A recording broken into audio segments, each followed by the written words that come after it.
3 वर्ष निकले थे, केवल 3 वर्ष। और 3 वर्ष निकलने पर ब्राह्मण को एक रोग लग गया। सोमनी के पति को एक रोग लग गया और सोमनी का पति वो रोग के कारणवश अपने प्राणों को त्याग दिया, मर गया, उसके प्राण छूट गए। अब सोमनी का पति मर गया, सोमनी ससुराल में रही। थोड़े दिन तक सोमनी ने अपने नियम को, व्रत को धारण किया, जो एक नारी को करना चाहिए वो नियम सोमनी ने धारण किया। उसके बाद सोमनी का मन ससुराल में लगा नहीं, वो अपने पिता के घर मायके चली गई और अपने पिता के घर में, अपने बाबुल के घर में वो रहने लगी। पर कुछ संगति व्यक्ति की बेकार हो जाती है तो अपना जीवन स्वयं बर्बाद कर लेती है, अपना जीवन स्वयं बेकार। थी बड़ी सुंदर, चेहरे पर आकर्षण भी था, बड़ी सुंदरता उसके अंदर समाई हुई थी।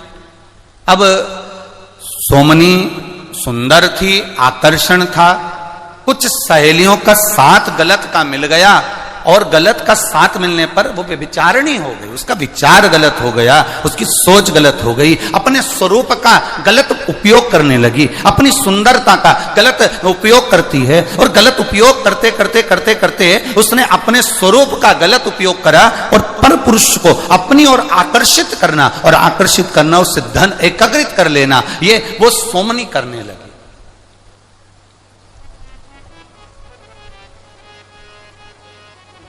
वो सोमनी कर रही। एक विचार अपने अंदर उतार कर रखिएगा मेरी जीजियों, एक विचार अपने अंदर उतार कर रखना मेरी बहनों। अपने अंदर एक विचार को लेकर बैठना कि हमारी सुंदरता, हमारा स्वरूप, हमारी देह, हमारा शरीर, हमारी सुंदरता, शिव पुराण कहती है ये किसी को लूटने के लिए या किसी को बर्बाद करने के लिए नहीं, हमारी सुंदरता भगवान के भजन के लिए प्राप्त होती है, भगवती स्मरण के लिए प्राप्त होती है।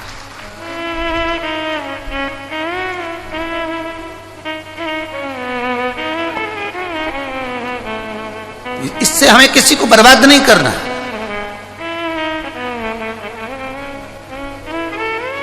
इस सुंदरता से हमें किसी को नष्ट नहीं करना। सोमनी ने अपनी सुंदरता का फायदा उठाया, पर पुरुष गमन करने लगी। समय आया, नगर के लोगों ने, गांव के लोगों ने सोचा ये नारी ठीक नहीं है, ये श्रेष्ठ नहीं है।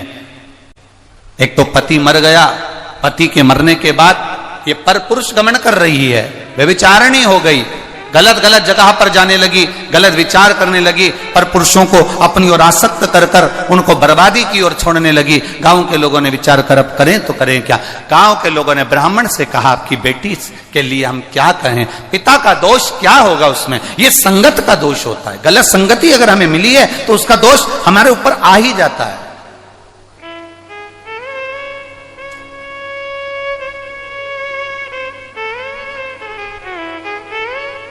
आप लोग इतनी इतनी दूर से आए हो, बैठे हो, कोई 2 दिन पहले, कोई 1 दिन पहले आया होगा, पंडालों में आकर विचार, उसने अपनी बिछात करी, बैठा, विश्राम किया।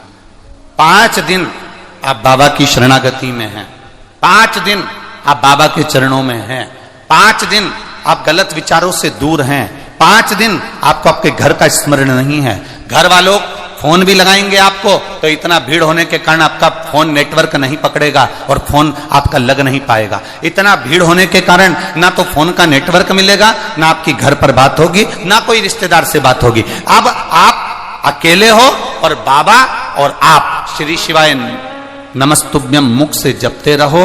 भगवान जो प्रसाद आपको दे दे वो प्रेम से पाते रहो और भगवान की कथा का स्मरण करते रहो। 5 दिन आप अपने भीतर भगवत भजन को अंदर से उत्साहित कर रहे हैं, भगवत भजन को आनंदित कर रहे हैं। 5 दिन आप भगवान की अविरल भक्ति में डूबने का प्रयास कर रहे हैं।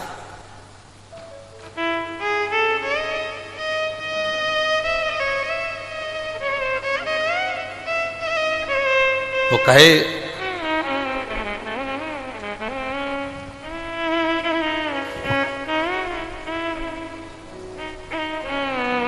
वो आप लोग कहते हैं ना,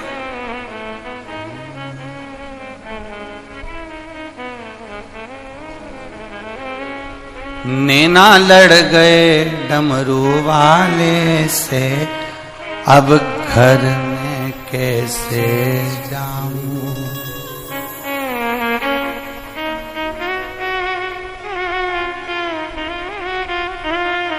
अब घर में कैसे जाऊं, अब मैं घर कैसे जाऊं। अरे नैना लड़ गए डमरू वाले से, अब मैं घर कैसे जाऊं। घर जाऊं तो मेरी सास लड़त है,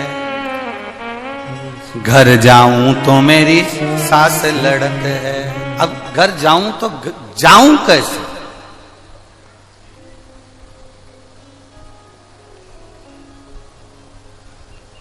अरे घर जाऊं तो मेरी सास लड़त है। सत्संग में डमरू वाले के, अब घर जाऊं तो कैसे। सत्संग में डमरू वाले के, अब घर जाऊं तो कैसे। नैना लड़ गए डमरू वाले से, कैसे घर जाऊं, कैसे पहुंचूं मैं।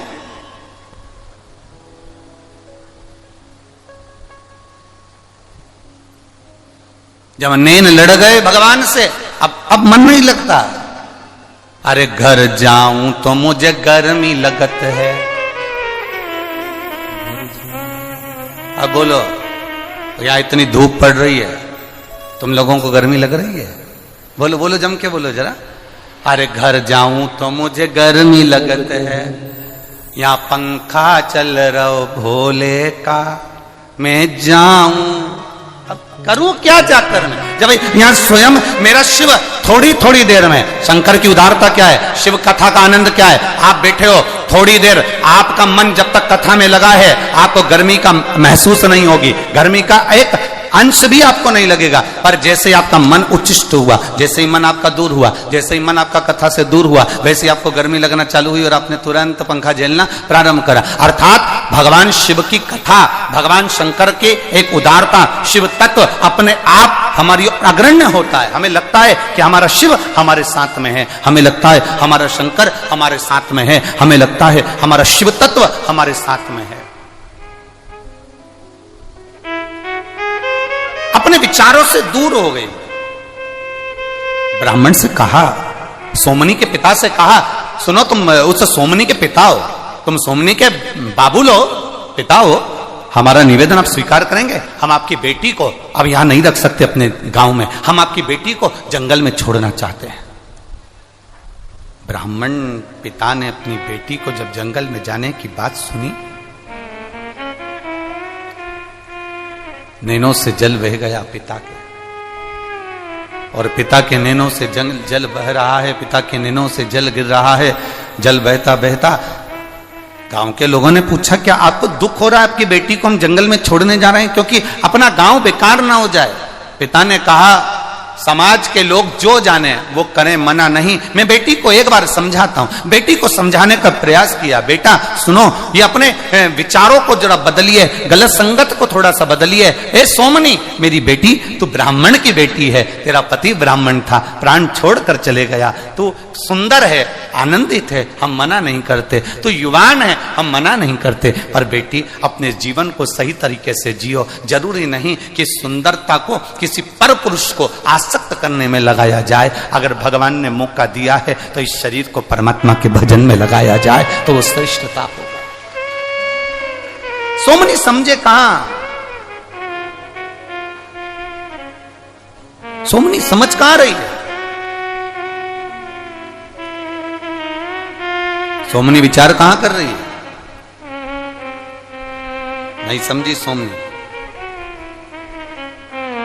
गांव के लोग उसे जंगल में छोड़कर आते हैं ना, उससे पहले सोमनी ने विचार कर लिया कि मेरे पिता रोज मुझे ज्ञान देते हैं, रोज मुझे ज्ञान देते हैं।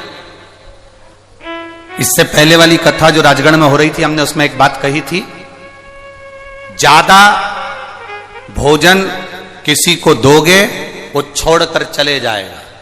ज्यादा प्यार, ज्यादा प्रेम आप किसी को दोगे वो छोड़कर चले जाएगा।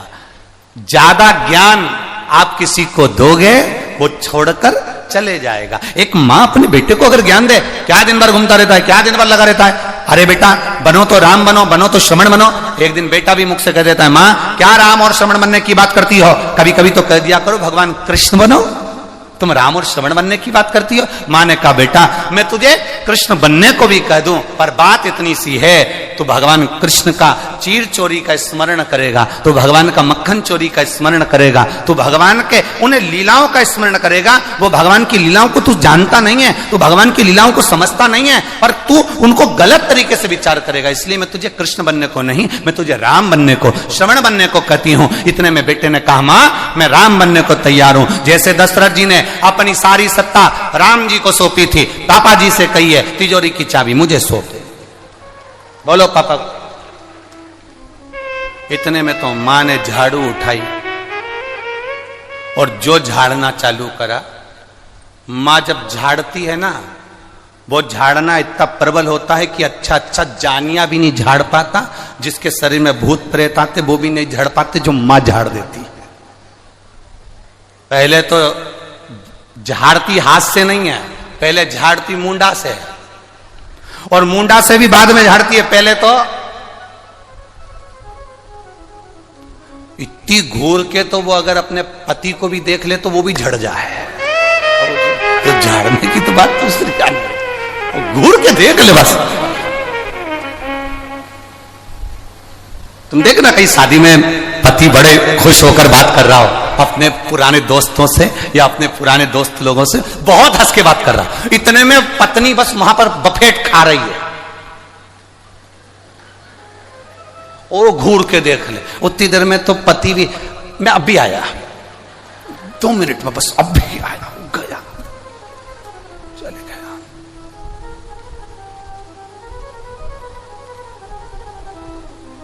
कोई पूछ रहा था, गुरुजी लेडीज तो मालूम पड़ जाती है, स्त्री मालूम पड़ जाती है कि मांग भरी है तो शादी हो गई, मंगलसूत्र पहनी है शादी हो गई, पांव में बिछुड़ी पहनी है शादी हो गई। पुरुष को कैसे मालूम पड़ता है कि शादी हो गई? हमने कहा भरी सभा में सब हंस रहे हैं और वो चुप बैठा हो, समझ लेना हो गई, समझ जा, हो गई उसको, वो चुप बैठा, मौन। इतना अच्छा संवाद चल रहा है, इतने अच्छे से सब एंजॉय कर रहे हैं, सब घूम रहे फिर रहे, मस्ती मजाक कर रहे, और वो एकदम मुसद्दी लाल जैसा चुप, समझ जाओ हो गई, बस इतनी में समझदारी हो गई, समझाया। अधिक अगर भोजन ज्यादा दोगे ना तो वो छोड़कर चले जाएगा। आप प्यार ज्यादा दोगे ना, प्रेम आप दीजिए, किसी को बहुत ज्यादा प्रेम दीजिए, बहुत स्नेह दीजिए, मेरा बेटा, मेरा बाबू, मेरा स्नेह, मेरा स्नेह, बहुत प्रेम दीजिए। जिसको आप ज्यादा प्रेम दोगे वही छोड़कर चले जाएगा। आधे में भोजन आधा छोड़कर चले जाते हैं ज्यादा देने पर।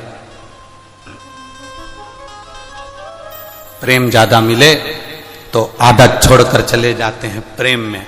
और ज्ञान माँ ज्यादा दे, बेटे से कहे ऐसा कर ले, वैसा कर ले, वैसा कर ले, बाबू ऐसा कर लो, भाई से कहो, किसी को ज्यादा देने का प्रयास करो, वो नहीं लेगा,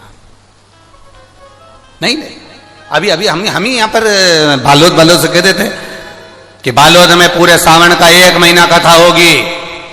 अगर हम कह दें तो ये तुम जितना बैठा हो ना, उसमें से आधे से आधे सब खसक लेते कि महाराज इतना लंबा ज्ञान नहीं चाहिए हमें, तो वो 5 दिन का 7 दिन का दे दो दादा, बहुत होता है। तो ज्यादा अगर देवे तो कौन लेवे, आधा अधूरा में चले जावे।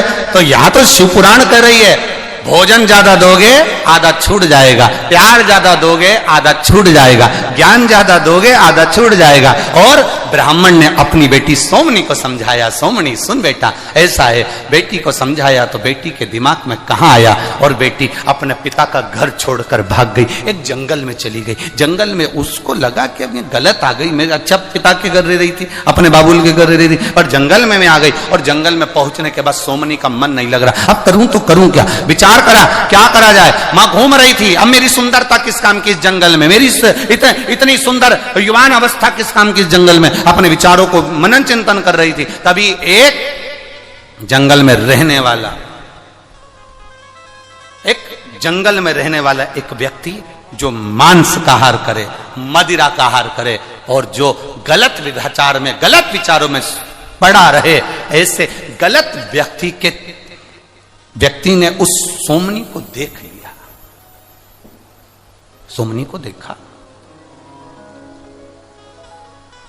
और देखकर उसने देखा कि बड़ी सुंदर है, तो बड़ी आकर्षणता है इसके अंदर, बड़ी सुंदर है ये। सोमनी को बुलाया उसने। सोमनी जाने को तैयार नहीं, क्योंकि दिखने का अच्छा नहीं था, बुरा लग रहा था, बड़ा भयंकर था, डरावना था। सोमनी उससे भागी और पकड़ कर लेकर आया, अपने भवन में रखा। सोमनी भूख से बिलक रही थी, उसने भोजन दे दिया। उसने किया।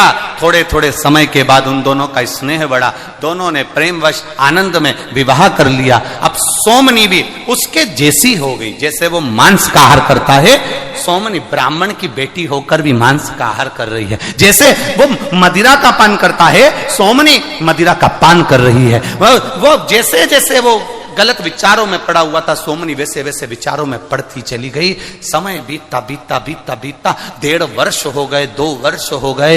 एक दिन पत्नी सोमनी भी मदिरा का नशा कर कर धुत थी और पति भी मदिरा के नशे में कहीं चले गया था। ये ढूंढने के लिए गई पर पति मिला नहीं, इसको मिला नहीं।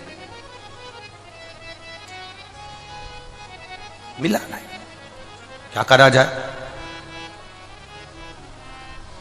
क्या करूं, पति नहीं मिल रहा, नशे में धुत। वापिस आ गई, रात्रि का समय था, प्रकाश नहीं था, जंगल ही जंगल था। इसके दो जगह पर इसने स्थान बनाकर रखा था। एक स्थान पर गाय को बांधकर रखती थी दूध के लिए, और दूसरा स्थान था जहां बकरी और भेड़ को बांधकर रखती थी आहार के लिए।